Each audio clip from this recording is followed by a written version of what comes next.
Hi అండి, లోహిలీల TV ఛానల్కి స్వాగతం సుస్వాగతం. కేరళ ఇష్యూ ఉంది కదండి, అది మామూలుగా నిన్న ఏంటంటే అదే సిఆర్ వైశాఖ్ కాదు క్యాపిటలిస్ట్ అనే ప్రసాద్ గారు అనుకుంటా. అంటే బాగానే మంచి మంచి వీడియోస్ జెన్యున్గానే చేస్తారండి, ఏదైనా ఆయన కనుక్కొని. అయితే నేను మామూలుగా ఆయన వీడియో చూసి తర్వాత వేరే చోట చూస్తుంటే కూడా న్యూస్ వస్తుంది, సరే ఆయన కరెక్టే చెప్తారు కదా అని చెప్పాను. కానీ వాళ్ళు పొద్దు నుంచి వీడియోస్ చేస్తుంటే ఇప్పుడు మామూలుగా అంటే వీడియో బాగా హైలైట్ చేసి వేస్తున్నారు కదండి, అది చూస్తే అర్థం కావట్లేదు. ఎట్లాగా ఇప్పుడు తను సెల్ఫీ వీడియో మొదలుపెట్టింది, తను భాగం వెళ్ళి దీపక్ గారికి తగులుతుంది, ఇలా ఇలా ఇలా అని అనుకుంటున్నారు. అయితే ఇట్లా పక్కకు తిరిగి చూస్తున్నట్టుగా కూడా కనిపిస్తుంది. ఇలా పక్కకు తిరిగి ఇట్లా చూసి మళ్ళీ ముందుకు తిప్పుకున్నారు దీపక్ గారు.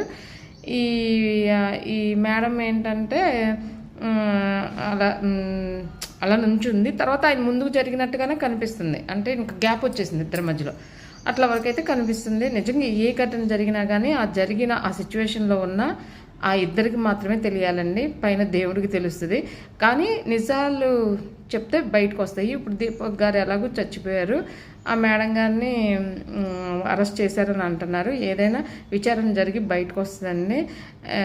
ఇప్పుడు అది ఎడిటింగ్ చేసిందా లేకపోతే అసలు ఏంటి? ఇప్పుడు తనైతే కోపంగా మొహం అయితే అప్పుడు ఒకసారి మధ్యలో కొద్ది ఇట్లా పెట్టుకున్నట్టు అనిపించింది, తర్వాత చిన్నగా స్మైల్ చేస్తుంది.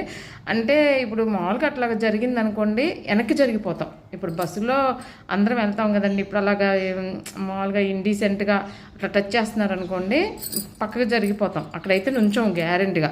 సరే ఇంటెన్షన్గా మామూలుగా ముట్టుకుంటున్నాడు అన్నప్పుడు అరిసి మాత్రం బుద్ధి లేదా, లేకపోతే ఏం అట్లా ముందుకెళ్ళి నుంచోవచ్చు కదా అని అరుస్తాం. మరి ఒకవేళ మరి తను ఏమనుకుందో మనకైతే అర్థం కాదు కదా. అంటే ఇప్పుడు ఒకవేళ వైరల్ అవ్వాలని తీస్తే మాత్రం అది తప్పే. లేదు తను ఏదో పొరపాటుగా తగిలినా కూడా తిని ఫీల్ అవటం కూడా తప్పే. ఎందుకంటే బస్సుల్లో ఒక్కోసారి తగులుతూ ఉంటారు, కానీ 95% పైన కావాలని టచ్ చేసే వాళ్ళు ఉంటారండి.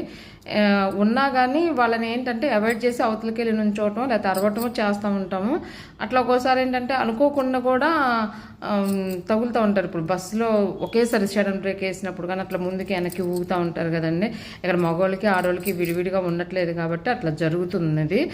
మరి ఏమో విచారణ జరిగిన తర్వాత బయటకు వచ్చిన తర్వాత చూద్దామండి. నాకు పొద్దునుంచి చూసిన తర్వాత నాకు అనిపిస్తుంది, ఇప్పుడు ఏదైనా మనం అబద్ధాన్ని చెప్పకూడదు కదండి, నిజాన్ని అయితేనే చెప్పాలి. అందుకే నేను చాలా వరకు వీడియోలు చూసుకొని క్లారిఫై చేసుకున్నాకే ఏదే విషయమైనా చెప్తాను. కానీ నేను ఏంటంటే ఆయన చెప్పింది నిజమే కదా అన్నట్టుగా చెప్పాను. చూద్దాం ఏం జరుగుతుందో.